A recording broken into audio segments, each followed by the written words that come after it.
Hello everybody, my name is Mateusz Makowiec and I'm in charge of publishing and marketing in Taiwan. You might wonder why I have a speech about the Japanese market. It's a bit unusual because I'm obviously not Japanese.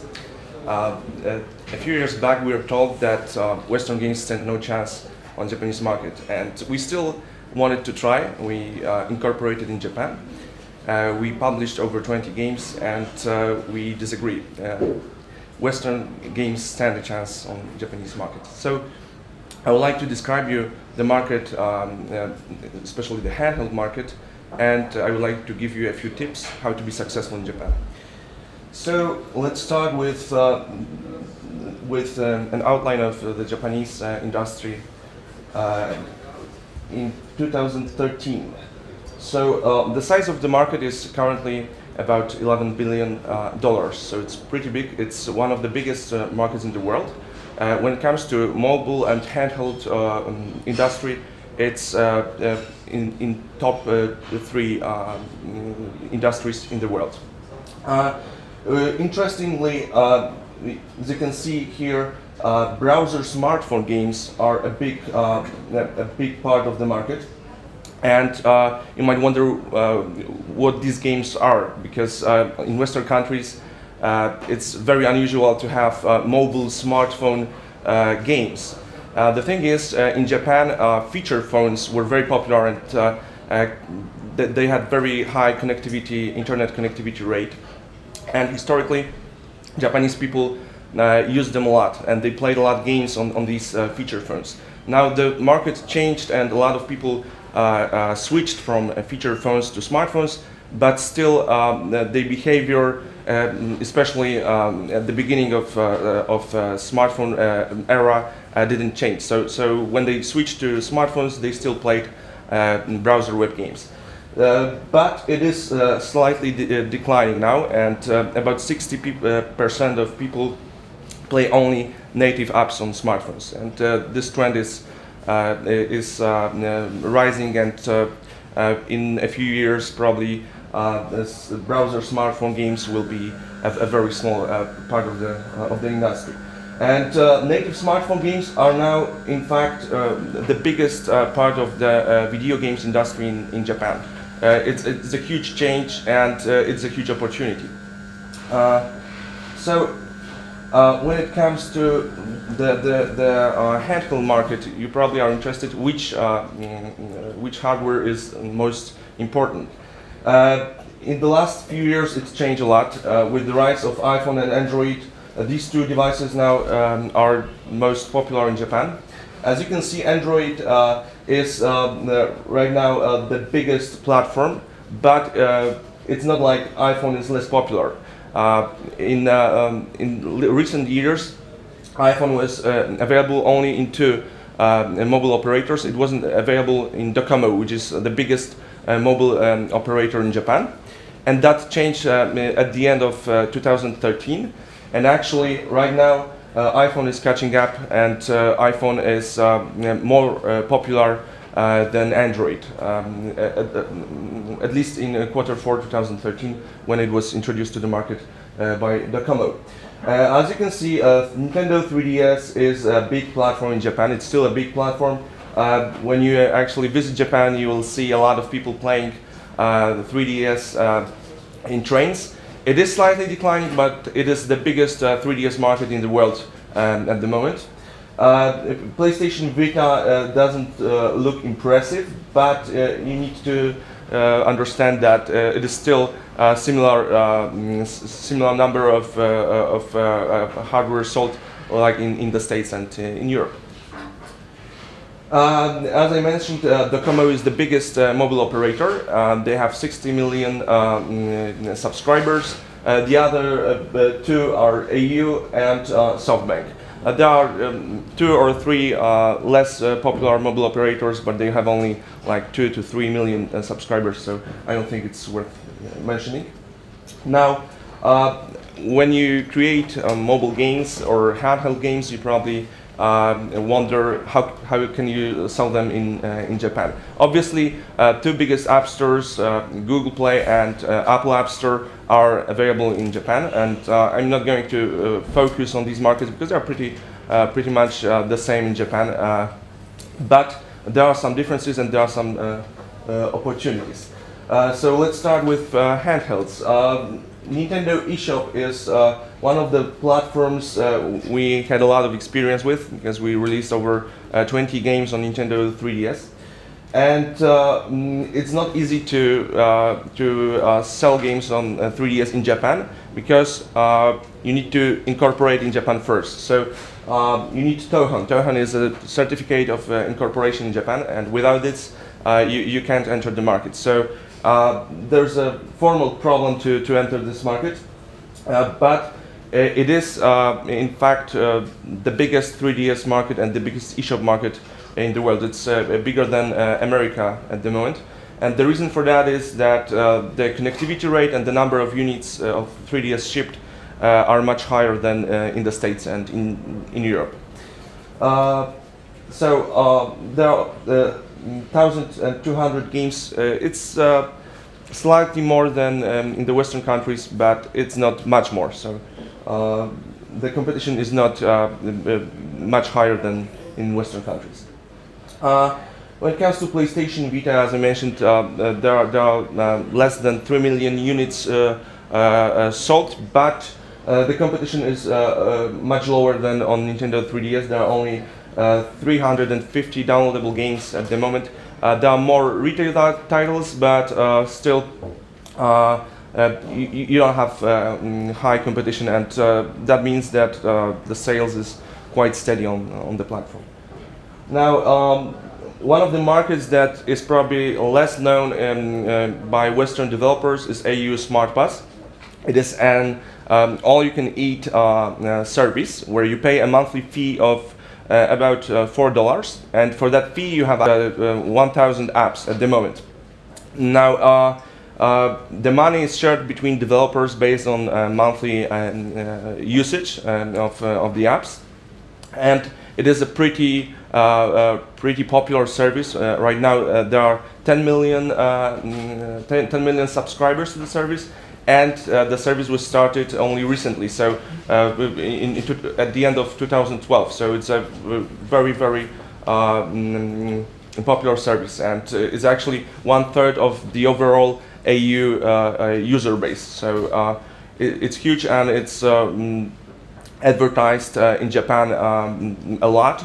There are many commercials, and AU targets young people with the service.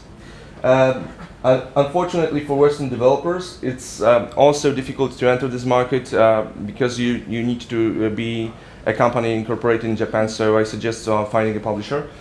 But it is worth it because the market is quite big, and for premium games, it's one of the better opportunities in Japan. There are also a few smaller markets, like the Commodity market, which is actually not a real market, but it's an app which reviews games and links these games to Google Play. A new service introduced also by Docomo, and the service itself is not new, but it was only available for browser games. But last month, Docomo enabled native apps to its Sugotoku service, and it's pretty similar to AU Smart Pass. So it's probably a good moment to enter this market because there are only 11 games at the moment, and Docomo is the biggest mobile operator in Japan. They have 60 million subscribers, so the potential is huge here. There's also GMO Game Center market. They claim they have 3 million users. It's not a big market, and also Amazon App Store is not really big market in Japan, but still when you want to increase your sales, it's worth to enter these markets as well. Now, besides typical Android marketplaces, there are also opportunities connected to social network services, so-called SNS services. Now there are three major players here. Line, which is very very popular at the moment, and it's increasing its user base a lot in the recent years. They actually have 50 million users at the moment, and only 32 games are available in the Line service. And by available, I mean they are advertised inside Line app. So they want to focus only on limited number of apps. Only a few Western apps actually are now available in Line service. I recall Gameloft was one of very few companies who actually was able to place their product in Line service. But as you can see, they generated $200 million from games in 2013 alone. So it's a lot, especially when they have only 32 games. Now, Gree and DNA traditionally were the two biggest players in the feature phone games market. Feature phones actually are still a big part of the revenue. As you can see, they had huge revenue in 2013, over $1 billion. But it's a false picture because these companies made most of their money from feature phone games and from smartphone browser games. Now, smartphone browser games are declining, and the revenue they had from native apps is not that big. So there are still huge players. They have a lot of users, active users, but honestly, I don't think it's worth to place the product in one of their services unless you have a very good deal with them directly.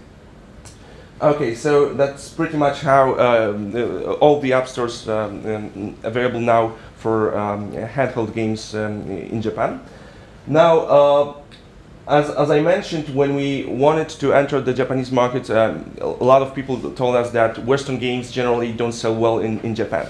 And we were told that many times. So I would like to explain a few common misconceptions about the Japanese market, and let's start with how we perceive Japanese market. This is probably the picture we have in our minds when we think Japan. So, you know, a lot of anime, manga, characters, Sailor Moon, Tsubasa, and stuff like that. And a lot of people think that when they compare their games to this picture, it doesn't fit well. It's true, but let's think maybe it's only marketing, maybe it's only artwork. So here we have a comparison of two games of the same genre. So we have a Japanese runner and we have Handheld, which is a Western runner. And obviously they look different. So it's not just marketing, it's also in-game content. So we need to ask the same question again. Do Western developers stand a chance? And I think, is it a fundamentally different case? I think it's not. And there are two examples I would like to show you. First, Japanese movie industry. And for many years, Hollywood was a big part of Japanese movie industry. Actually, last year, 39% of the Japanese box office was just Hollywood movies. So it means that it's not just a major cultural difference, and Japanese people don't like Western culture as whole. So it's a good sign. And also, Disneyland was opened in Japan in 1983, so a long time ago, and it's very popular in Japan. And Disney movies and Disney characters are very popular in Japan. Now, more important question is whether there are any Western games that are successful. So I took a look at the app stores, and there are three examples that probably many people wouldn't believe because they are unusual. So first off, Mortal Kombat 4. It's a game created by Gameloft. It's an FPS game, and A lot of people think that FPS games don't stand a chance in Japan because Japanese people don't like this genre, because they don't know how to play these games. And on the contrary, Modern Combat 4 is now number one paid game in top charts in Japan. So obviously, people who repeated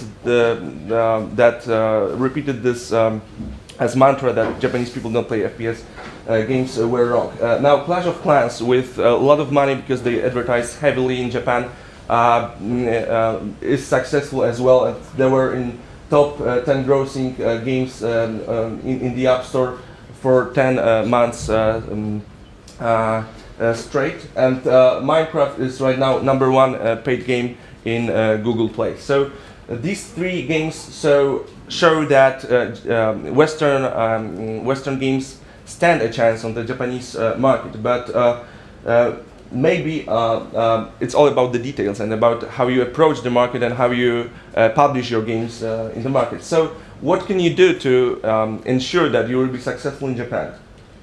Now, before we answer this question, let's check how many Western games are actually successful, because I showed you 3 examples, but maybe it's just these 3 games. So I took a look at 4 major app stores, and as it turns out, in the Apple App Store there are only 40 paid games and 9 free games in top grossing charts, in top 100 grossing charts. So it's not a lot. In Google Play it's even less. It's 29 games in top paid charts and 4 in top grossing. And on Nintendo eShop there are 2 games. With one of these games is actually our company title, and in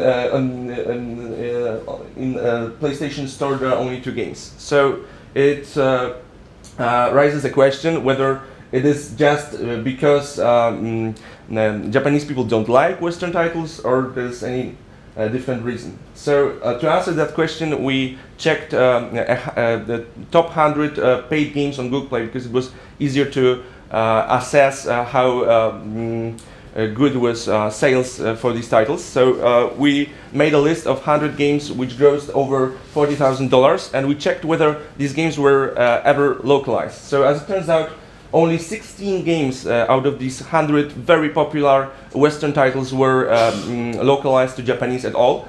Only 7 had localized screenshots, and only 4 had a localized title. And you have to know that contrary to a very popular opinion that Japanese people know English, it's not true. They are taught English on 2 first levels of school, but they don't like speaking English, and they generally they don't speak English, and they don't like content that is in English. So if you don't have a localized game, you really don't stand any chance on the Japanese market. So in my opinion, this is the major reason for the lack of Western titles in top grossing charts in the digital markets. Now, one of the things I've noticed is that very few developers actually localize titles, and I think it's very important to localize title and to create a logo in Japanese. And the reason for that is Japanese people will notice that the game is created by a Western developer, and when they see English title and Western developer, they expect that the content is not localized at all, and they just could miss the content because they think it's not localized, even if it is. So I think it's very important to localize your titles, and obviously it's not a trivial problem, because Western artists usually don't know how to create a logo with Japanese letters. It's really difficult. As you can see here, Japanese characters in logos are slightly shaped differently, and you need to know whether you changed actually the meaning or you didn't. So I suggest to hire a Japanese artist to create a logo.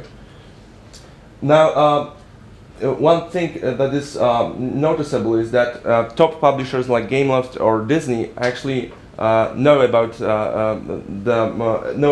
this, and they localize their titles. For example, Mortal Kombat is localized to Japanese, And even Spider-Man, and many people probably would think that Spider-Man is a huge brand and it doesn't make sense to localize it. It actually does. So you can leave some English words because it's cool in Japan to leave some words, and even in localizations in game we sometimes leave simple English words, but the core of the title should be in Japanese, especially when you are a Western developer and it's noticeable. When you are a Japanese developer, you can sometimes even make an English title because it's cool, and Japanese people won't mind because they will know that you are a Japanese developer. Now, when you localize a game and when you integrate your localization with the game, there is a huge problem. Western testers simply don't know when the localization is correct, and when there is a small typo, they just simply can't tell. For example, here you can see comparison of two words in Japanese, and for me, I don't speak Japanese. They look very, very similar, and in fact, the meaning is totally different. So it's really difficult for Western QA QA guys to tell the difference and to assess whether the integration is correct. And also, often when there's a space between two words, they remove this space, and the meaning is different. It doesn't look good. So I suggest to hire again Japanese people to do the QA, or at least people who speak Japanese, because otherwise it's really difficult to properly localize the game.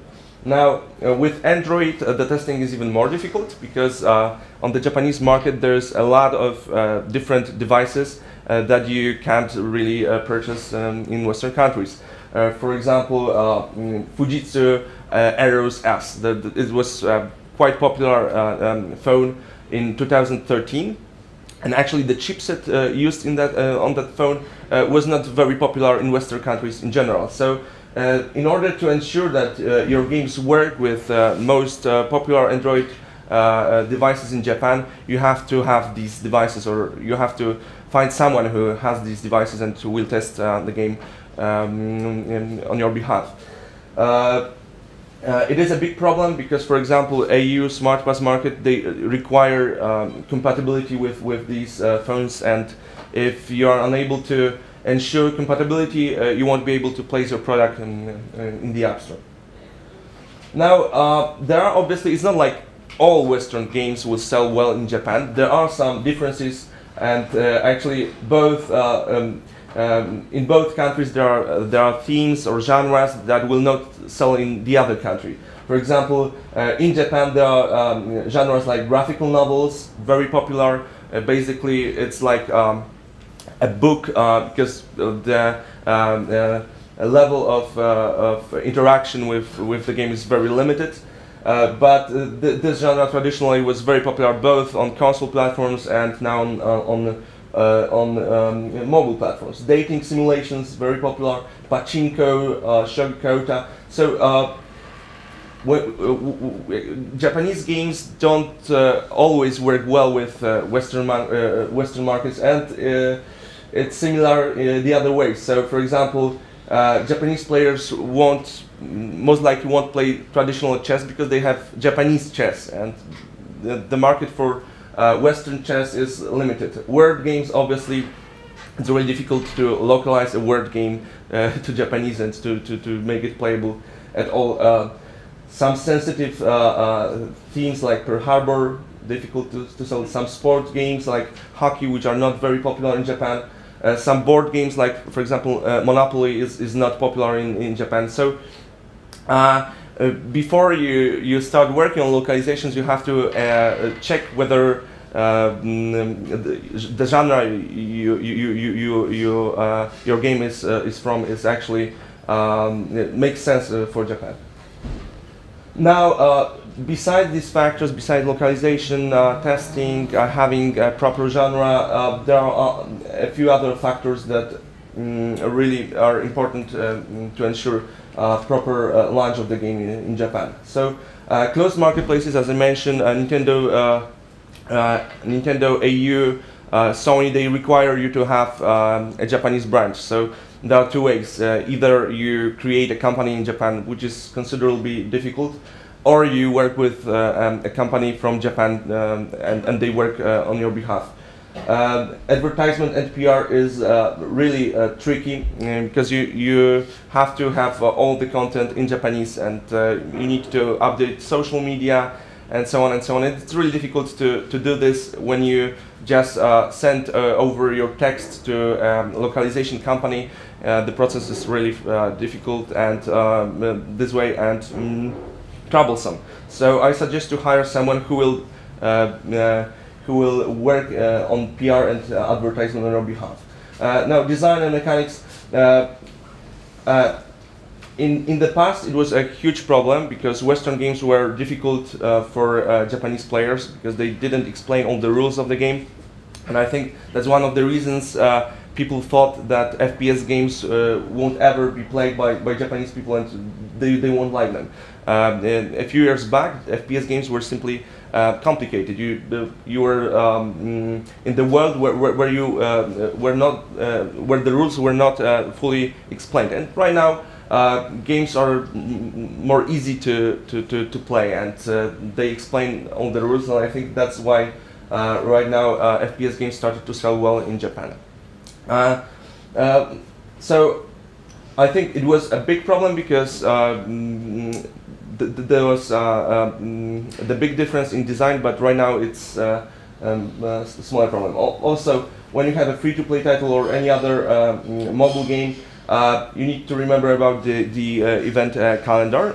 So when you want to make your updates, you need to make sure that the event you are preparing for is actually popular in Japan, or maybe you could consider some events that are popular in Japan and not available in other countries in the world. And also, when you have a free-to-play title, you need to find good monetization partners, because traditional partners like Tapjoy, Chartboost, they are not very big players in Japan. So there are companies who offer similar services in Japan, but they are less known in Western countries because they are focused only on Japan.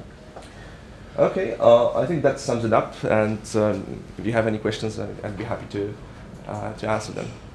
Okay. Does the handset held with all these kind of strange Android versions and things? So do you have any experience if using Unity or something like that helps with that problem? Yeah, so our company doesn't use Unity, but generally most of the phones available in Japan use the same chipsets as Western handsets, but there are a few exceptions. So you need to check the list carefully, and we don't have experience with Unity, but I expect it's as with any other Android devices. So you need to make sure that your engine works well with certain phones. But I expect it's not a problem with there wouldn't be any problems with Unity, but there could be some bugs in your title which would show up on certain devices. So yeah. Do you think it's reasonable to create, let's say, a visual novel or a dating simulation with a little bit of Western touch to it, or is the market already overcrowded? Well, the market is big for these genres, but I don't think Western developers are able to really create a title that would be fun for Japanese people. Well, maybe when you grow up in Japan, or you're a fan of Japanese culture from since you were very, very young, maybe you will be able to do this, but I seriously doubt it. So okay. So I have a question regarding the Android market. Mm-hmm. So when they purchase a phone from the mobile operator, do they have Google Play pre-installed there? Yes, Google Play is pre-installed in phones offered by all three major mobile operators. But besides this, they install their own markets or services. So which Docomo, one is more popular? the most popular is Docomo, But Docomo only introduced their all-you-can-eat service last month, so it's not a big market yet. But people, yeah. when people choose those stores, they prefer the one that comes from operator or the one that comes from Google? Well, there's only one market really that is big now besides Google Play, and it's AU Smart Pass. And people who pay those $4 each month, they simply look into the market because they pay for this, and those 10 million people, 1/3 of overall KDDI AU user base, they open the market because they pay for this. So, but other than that, they use mostly Google Play. And also, it's similar to what is offered in other countries, but in Google Play, there's a feature section for mobile operators. So, for example, SoftBank, who doesn't have any Android marketplaces, they have a feature section in Google Play, and they can feature whatever content they want to. So you basically don't need any publisher to enter? For Google Play, no, you don't. For other markets like SmartPass, actually you need to either be a Japanese company or you need to find a partner in Japan who will help you, because they don't work with Western companies. SmartPass is also Android based? Yes, it's an Android marketplace. Okay. You mentioned a lot about either starting your company in Japan or Right. Or working with a publisher. How hard is it to start a company in Japan? Is it doable in one trip? No, it's not. It's pretty troublesome. It took us quite a lot of time to incorporate in Japan, because when we are a Western company, you don't really know much about the market. So first off, you need someone who will advise you. Second, when you want to incorporate in Japan, one of the partners who create the company has to be Japanese. So the other problem. Then you have the whole accounting problem. You need to open a bank account. You need to talk with tax office. So it is considerable effort to incorporate in Japan. You're suggesting it's way easier to deal with a publisher, right? Yes, unless you have 100 games and you want to invest a lot of your time and money in Japan. It's probably most effective way. Okay. Our experience is somewhat different because we actually take mobile Japanese games and bring them to Western market. And I wanted to ask you if you looked at difference in user behavior between Japanese games and Western. Well, not much, because most of our games are paid titles, so we don't have a lot of analytics. This will change, so maybe next time I will be here, I will have some insights about this, but not at the moment. Any other question? Okay, thank you very much.